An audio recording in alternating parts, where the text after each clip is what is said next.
Mula kay Ajane Gamad. Good day po. May live-in po ako for 7 years and iniwan po kami ng baby ko na 1-year-old at may sinettle po siya na 50% po. Ibibigay niya para sa bata.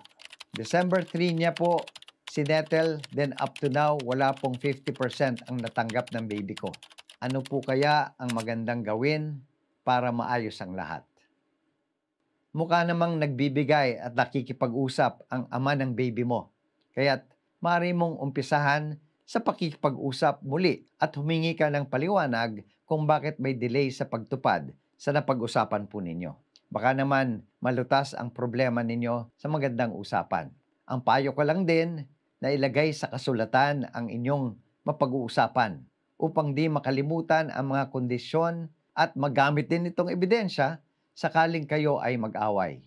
Kung di po madadaan sa usapan, maaari kayong magpabarangay upang mamagitan ang lupong tagapamayapa at doon mapag-usapan at magkasundo. At kung hindi pa rin magkakasundo, maaari na kayong mag-file ng kasong sibil para sa suporta o di kaya ay magsampa ng kasong VAUSI, Violence Against Women and Children, dahil sa pag-abandona at di pagbibigay ng suporta sa inyong anak.